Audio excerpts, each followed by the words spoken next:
Okay. Hello, hello. Welcome to this live about calling in spirit babies. And I'm really excited about this topic. Over the last few weeks, I've found myself speaking about it quite a bit in conversation. It's very alive in my field right now. And so in a few ways. One way is that I had such a beautiful journey calling in my little one Cedar Bear, who is now 19 months. And also, I feel myself preparing to call in another little being. So it's very alive for me again right now. And just something that I marvel at about preconception. And I would love to hear if any other women out there have experienced this, are experiencing this, know about it. For me, this August, I'm going to start calling in like conceiving maybe in a year and a half, 2 years, something, some a window like this. And in August, all of a sudden, I felt my energy shift. I felt myself move into a place where it felt like suddenly I was starting to conserve energy. And it reminded me of what I was going through when I was calling in Cedar Bear, which was all of a sudden, like before I was even actually trying to conceive, I could feel my body getting ready. And I hear this from lots of mamas is that maybe a year, maybe years ahead. I know for me with my little guy, it was 5 years before that I felt my body and my being really getting ready. And I felt his soul alive in my field. But I would say I was even getting ready probably for 10 years before that. And when I looked back, I could see this whole journey I'd been on to actually bring him in and align with him. And now, fast forward, now I'm in this like movement again, and it's cool to re-experience it and notice how much it's not me and it's actually the field and it's beyond my conscious awareness. But what I would say is that I felt like my movement, my energy into starting to prepare to call a little one in, for my body wanting to prepare. And then exactly at that same time, I started having people saying to me, "Hey, are you pregnant? Hey, are you thinking of having a baby?" And people feeling this next little one in the field and being able to describe their energy and sensing them. And I just marvel at this preconception journey, because what I think is the most beautiful thing about preconception is it's sort of like death, right? It's this place where we're meeting between worlds. We're really looking at the 3D, the earth side, the earth journey, and then the soul. And this is where they connect. And I find it beautiful, that preconception journey, conception, and then death, right? It's such a beautiful bridge. And so if we think about preconception, preconception is so important. I'm not going to be able to go into all the things I'm going to be teaching about this, and there's so much information out there. But essentially, we're laying the ground. We're preparing our bodies, we're aligning our souls. And, for some, conception might look like, oh, I've conceived and I wasn't ready. Although I'd be curious if you looked back, perhaps there was a preconception journey happening and maybe you weren't consciously aware of it. And for others, it can be a very conscious journey. And I'm meeting more and more mamas who are preparing for a lot longer and are being a lot more conscious about it. And it's not to say that that's better or we want to judge anyone who's not going through that, but it's a certain journey, and it allows us to step into a certain power of co-creation. And I also have a sense that even mamas where they didn't feel super, in the driver's seat, could you feel the soul of your little one beforehand? Were there little signs? Was there signals along the way that were calling to you? And I want to talk at the end of this talk. I'm going to talk a little bit about how, if we have healing work to do, maybe we're mamas and we have healing work to do about our preconception journey. Maybe we have regrets, things like this. There's work we can do to go back and work with the layering and patterning there, and to work with our hearts and uncover, where were you maybe in relationship with your spirit baby? Maybe you were in that journey and didn't realize. And it can be so healing to go back and rewrite these stories and re-encounter these places. And our little one will feel that, even if they're already here, even if maybe there was trauma and stress at that time. The revisiting and the rewiring, they'll feel that and it'll shift things for them too. And so I'd love to talk about, first of all, the field of energy that we're creating when we call in a little one. And I'm going to share about my journey, about what I've noticed for other mamas in this journey, and papas too. And then also some of this is like from learning, and some of it is just intuition from my own journey. And I'm a doula. I studied with Wapio, and I've just like loved this topic. It's so fascinating. And some of it is science, and some of it is intuition. And so, if we think about this preconception time, here is how I understand this, and here's what I've noticed in my practice is that we as, mamas, and this is true for papas too, but I would say probably the mama is feeling it more in a lot of ways, maybe not always, but I think the mama is feeling this call. So as a mama, we're on our path, we're on our dharma path. And as conscious mamas, we are wanting to wake up through the experiences of life. We're wanting to encounter life and be awoken through that. And so, what that can look like is that a walk we can walk of awakening is to become physical mothers, is to call in life to actually be birthed through us as a way of fully experiencing communion, miracle, embodiment, and to take all these energetic principles and feel it through physiologically. So, it's this amazing communion. So as conscious mamas, we're moving. We're each of us has a different thing we're learning and we're exploring and we're growing in. And what happens is there are these beings, there's these souls. And I think for some it's like predetermined souls, and for some it's souls that just feel us. But essentially it's like a soul feels our journey. They feel what it is that we're learning, what it is that we're growing in, what our growth edges are. And that soul has a resonance. That soul is like, oh, I'm actually coming in to learn a similar flavor of that lesson. Oh, I also am wanting to learn about that. And here is this aligned frequency of a mama who I can come in and commune with. And there's sort of this merging in that of dharmas, of paths. There's a resonance. And I want to slow down here for a second because I think that this happens like a long time before we conceive. There's these two fields that are connecting. And sometimes those paths don't end up aligning and it doesn't end up happening. I hear women talking about having spirit babies come to them and it never came to be. But there was this time, right, of journeying together. And I think there was still learning there. And if we are going to move towards birthing, then we have this big window of time where our souls get to resonate and attune and we get to learn. And so, what that looked like for me was I started being visited by a cedar soul. And the first time I remember, it was on my birthday. It was about 5 years before I had a baby. And I had this light came in and it went over my head and it showed me like many, many, many generations behind me and many, many, many generations in front of me. And it showed me my place in the great unfolding of ancestry. And it was showing me my role as mother and my role as birther. And in that moment, it was like I was downloaded with this template of who my little one was and who this frequency was. And how I would describe it was from that moment forward, I was being guided in a way by that frequency.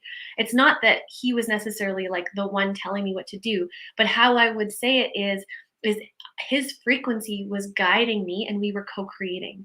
So I was consciously tuning in and feeling, what it was the invitation was, what was his frequency inviting me into. And in that dance, what did I need to set up for the nest? What was needing to be set in the field to be ready. And how I would describe this is that it wasn't so much that I had to figure it out, but it was more like notice the signs, attune to it, and be willing. Be willing to grow in that way. Be willing to open that. And the message that I received, and I see this so often, is, the more that I could do that, the more that I could create a higher frequency, loving nest of already letting the soul know how welcome they are and already attuning, like, what do you need? How can we meet? How can I meet you? How can we meet each other? And I noticed, I used to joke, and I think different souls will be different, that he was very particular about certain frequencies that needed to be in place, certain energies, certain structures, relationship. One of the things was that my money had to get organized. One of the things was my nervous system had to be more regulated. I needed to be living in the valley. I needed to be eating from a garden. Like there were all these things, and find the right partner. I was in a different partnership before, and there was a whole journey of that. But I could feel he wasn't going to come in that really aligned way until that was set. And it was cool. I was like following this wave of creation, and I would love to hear from other women your journey of this, and maybe even some insights about like, oh yeah, like I wonder.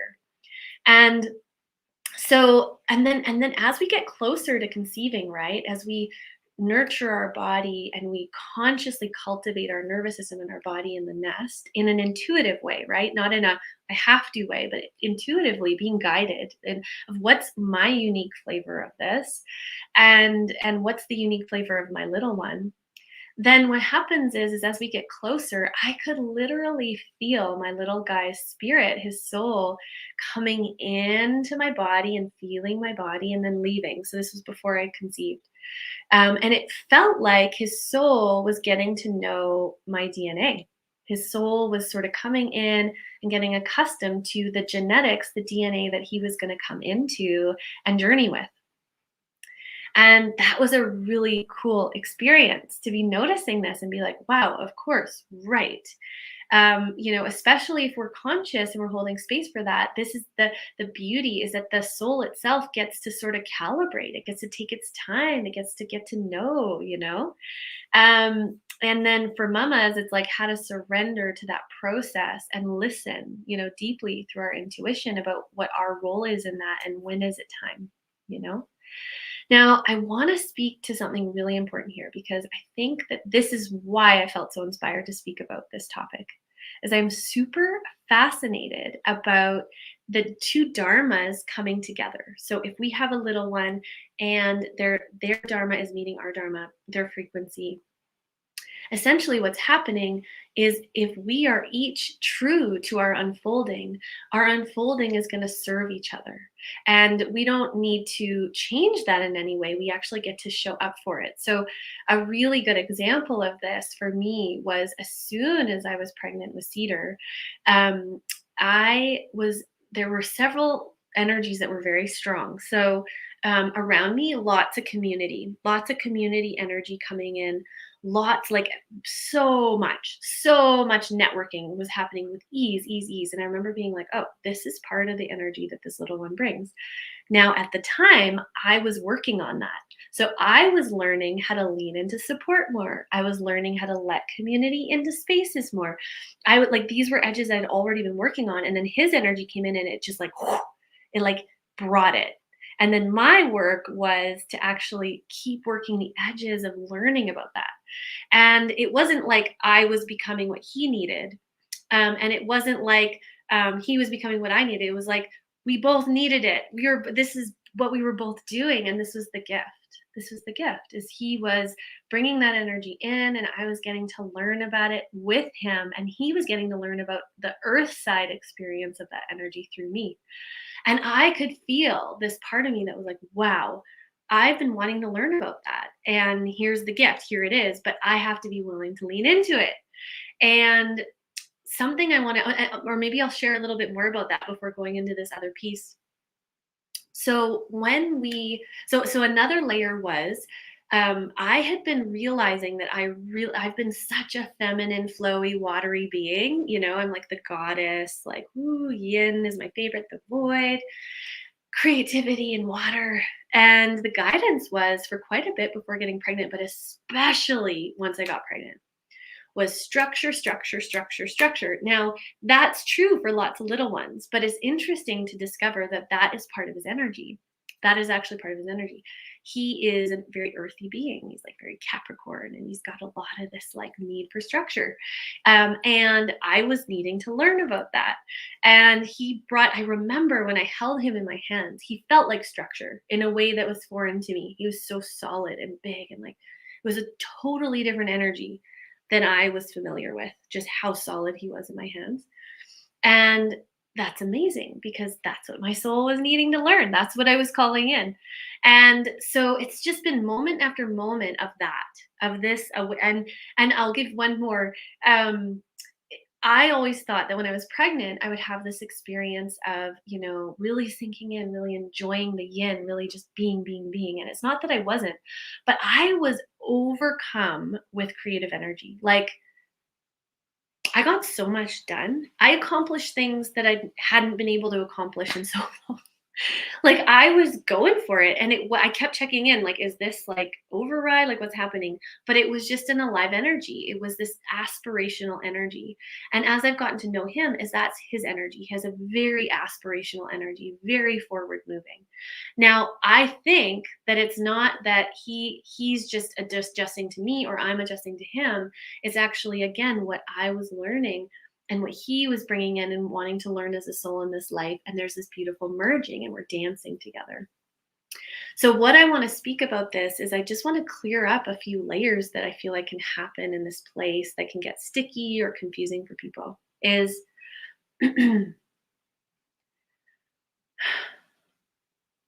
A, as mamas and papas, to consciously meet these little ones, these spirit babies, and call them in, we need to be willing to take responsibility for what our learning is and what's ours. It can happen so often that the way people can experience that is, oh, they need this, they need that, I have to do this because they need that. The invitation is to back up and be like, what is my soul needing? What is my soul already needing to learn? What is my soul already calling in that is not even about them, but is about me? And really looking at that. And then looking at how is that aligned with the energy that your little one brings in? Because when we're coming from that place of, oh, I have to become this because this is what they are embodying, that is like a martyr depleted energy. That is where we put a lot of responsibility on our child, and resentment can build unconsciously.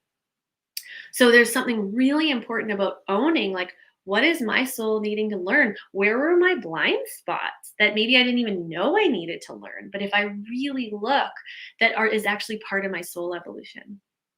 And when we can acknowledge that, then the gift we bring is that we can actually welcome our child's gifting and their essence as a gift for our journey, that is awakening us, that is intentionally bringing in an ingredient that's needed for our soul. And if we're not going to learn it in this way, we're going to be learning it in some other way. And how beautiful we get to journey it relationally.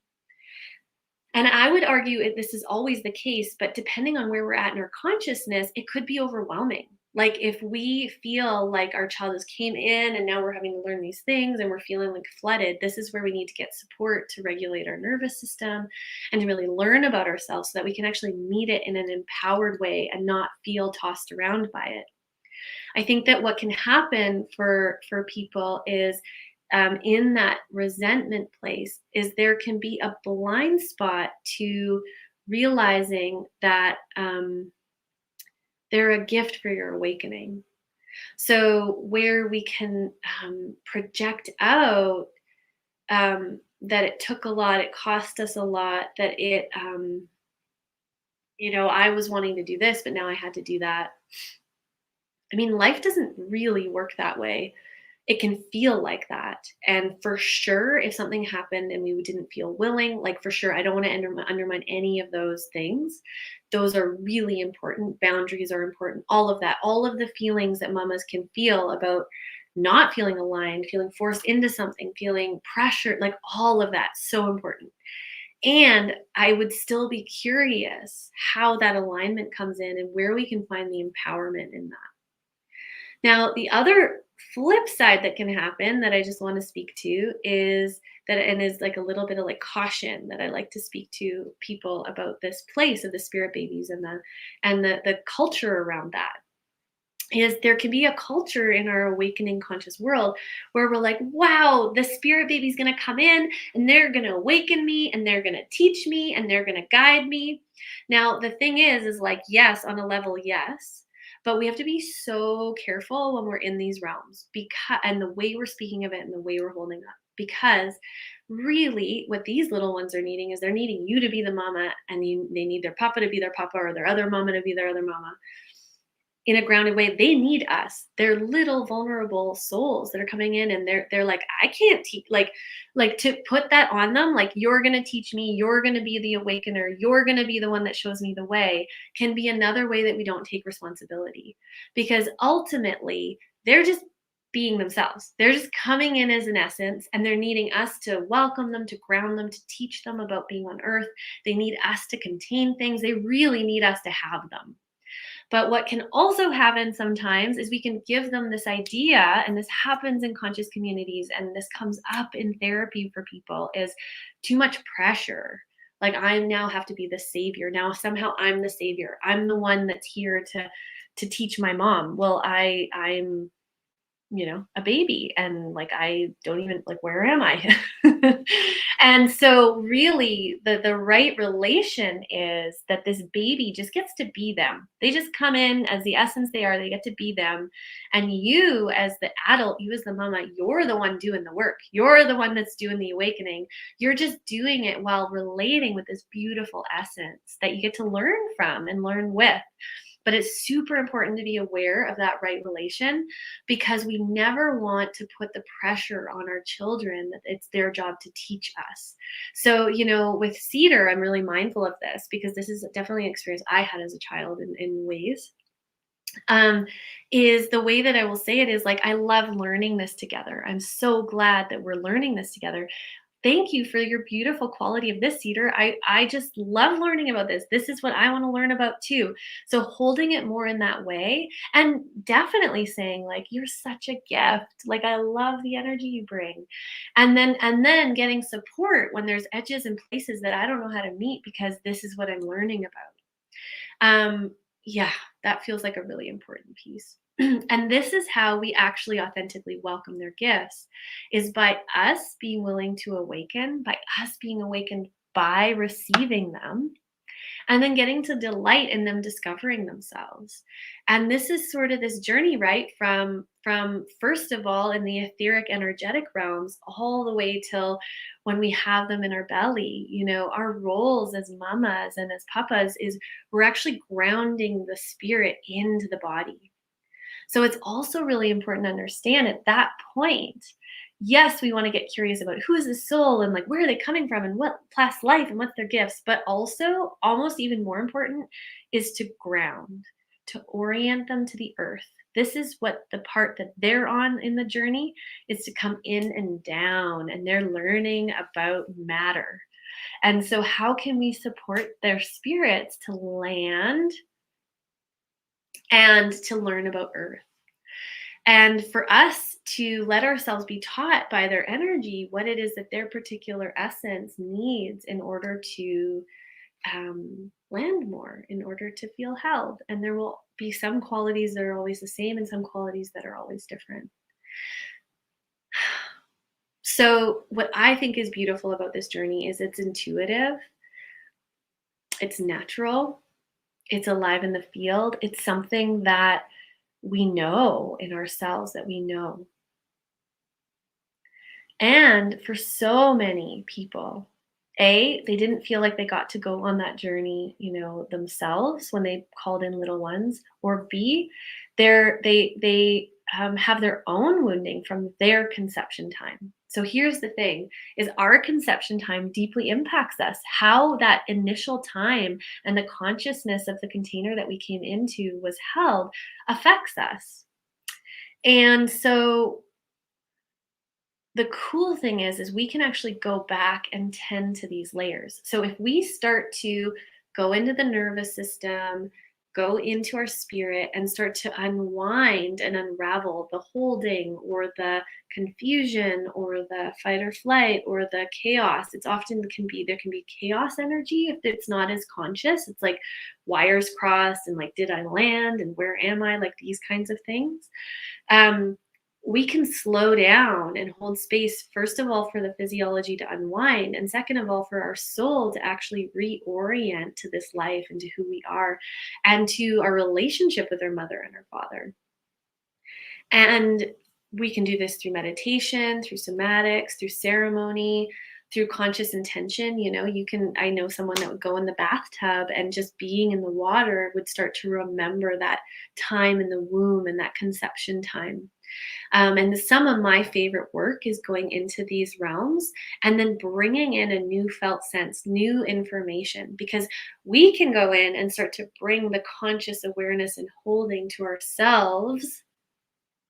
And ideally also have others hold this with us too in a collective field in some way to help our little new soul to feel something new, to go in and just kind of like hold a different way and to really uncover, what are the gifts that we brought? What are the gifts that we were meant to bring to our mother and father? And I would even encourage you to sit down and think about this, whether they were aware of it or not, whether it was conscious or not.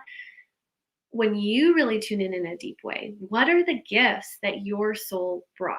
Like when you look at your mom, you look at your dad, what were they wanting or needing to learn? And then what qualities did you bring? And whether they chose to go on that journey of learning that or not, you can start to embrace the wisdom of that. Like you can start to embrace the wisdom of what you were bringing and what you as a soul were resonating at and what you felt called towards. Yeah. Oh, I could say so much about this. I'm just going to see if there's anything else in particular. Yeah, I guess the last piece that I want to speak to is that there is what the soul is wanting to learn, and then there's also our DNA. And so when we come into form, we're actually coming into a package of DNA. It's a package of DNA that we're being handed of genetics. And so there's this merging of our soul essence and what we bring, and then the DNA and the ancestral information that we're going to be working with. That's part of the unfolding of our life's path. And so we're actually drawn to two things. We're drawn to our mom's essence, to the essence and the vibration of where she is and what's happening in her world. But we're also coming in to learn from that DNA, to learn from that genetics, to digest it, to encounter the trauma, to encounter the strengths, to feel what it's like to be inside of that body. And this is where the journey lies. Now, there's a lot of different perceptions about this, and this is the last piece I'm going to speak to before I end. But I think it's really important because it was something I really grappled with when I was pregnant. So,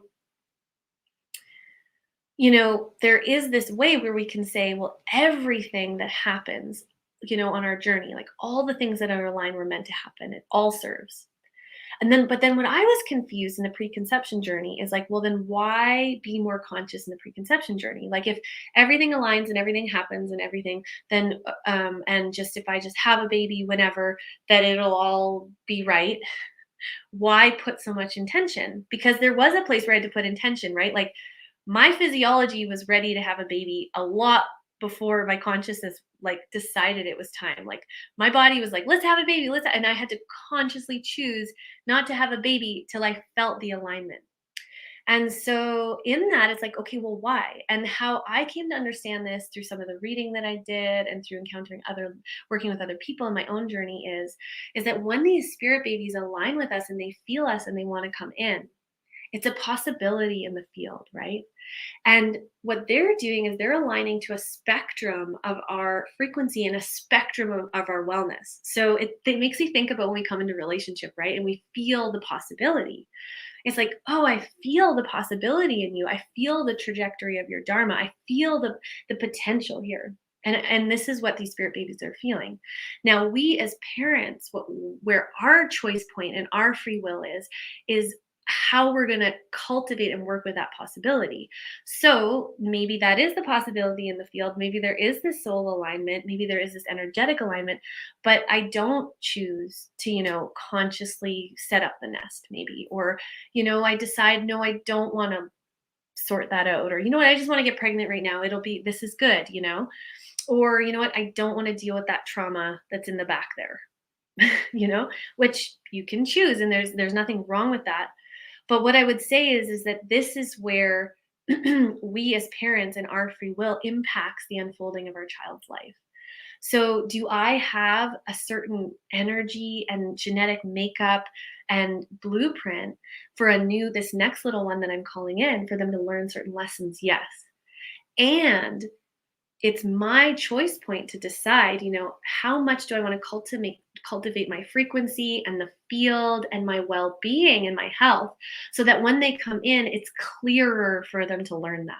So how I understand this is, if I don't do that in the same way, and maybe I have them right away and the field's chaotic and things weren't, it's like, yeah, they're going to learn lessons. But how I understand this is it'll be harder. They're going to have a harder journey. They're going to learn similar themes, but it's going to be stickier. It's going to be more challenging. And this is the gift that we can pay forward to the next generations, is lightening the load. Does it mean that they're not going to have challenges and themes in their learning? No, they're going to have these themes. They're going to have challenges, but it can be lighter. It can be easier to learn. They can reach out for support easier. They can know that they're loved easier. And all of those things are going to make the journey easier. And this is the gift. If we are blessed enough to have the consciousness and the resources and the space to have consciousness around preconception and calling in these babies, then I would say this is the tremendous, beautiful responsibility we have, is that we actually get to do that, not only for the next little one, but the little ones that come after that, if they decide to have children, right? And I would say, from my own experience, coming into becoming a mother from that level of consciousness, it's not to say that there hasn't been shadow and difficulty and all of that, but I would say that being able to orient so consciously to bringing in life has allowed me to be in motherhood in an empowered way, in a choosing. It's like that whole pre-process was important for me to be oriented to this little one and to be oriented to this journey. And could I have figured it out and find my way? Yes, but it would have been messier. I know that. And what it's allowed is for me to be like, I'm in this. I'm finding my way. Oh, I'm a little overwhelmed right now, but I can work with that. And it's just allowed a lot more spaciousness and truly resource and capacity. And so, this is the beautiful invitation to anyone who's feeling called to that journey. And I could just go on and on and on. I have so much to share about this. I have so much knowledge and information, and I want to hear all the stories. I was having so much fun with a friend in the hot springs, hearing like what her daughter brings into her life and how she notices, her daughter kind of like bringing in what was needed for her to step into her next dharma, but that there was parts of her personality that were like, oh, I don't know about that, but needing that, needing that. And it's so cool to get to learn about this, and what a blessing. And so for me, as I orient, I'll just end with this, to calling in this next little spirit baby, I can see that there's a whole new learning unfolding. Like, the qualities of this next little one are different. What they're inviting me into is different. What ingredients they need are different. I'm already learning different themes. And it was exactly what I was needing to learn. And what's been interesting is every step I take towards this next evolution in myself, I feel them stronger. So it's almost like the resonance is building as I step forward stronger. And I don't know this. Maybe it's just an intuition or a pondering. It was my experience. Is I'm curious if, when we're that aligned, when we're waiting for the alignment, I really feel like that's can be a really big piece of fertility, and why it can be a lot easier to call little ones in is because things are actually aligned. We've taken the time to align. And so then it's like, phew. And I mean, it's not a perfect art. We get to learn it as we go, but thank you so much for listening. And A few offerings I'm going to be have upcoming. One is I'm going to be starting a membership called Holy Mama that's going to be about whole like the mama wholeness and reclaiming motherhood, and how can we step forward and get like really shake loose from these, stories of like struggle and like depletion, and there's just so much around motherhood that needs to be unpacked about what it means to really be a mother now in a new way, in a new earth way. And so I'm so excited about that. That'll be a monthly membership, and there'll be different things included in that. And then another offering that I have upcoming is in March, which is called the Sacred Womb Retreat, which is happening at the Sentinel in near Caslow. And that is where we're going to dive deep into actual repatterning of our early imprints, both from our own life, or it could be in relation to our children, or it could be in relation to little ones we're wanting to call in, or maybe you're pregnant. It's really working with this early time, the womb, and so healing, so beautiful. The last time I put this on, it was just so divine and juicy, like womb energy. And so we'll be working with somatics and constellation processes to really actually deeply rewire that time. And then also working with aspects of ritual and ceremony and just the lusciousness of being in collaborative energy together. So stay tuned for that information. You can always visit my website as well and just follow me on Facebook or Instagram or YouTube to find out. Thanks so much.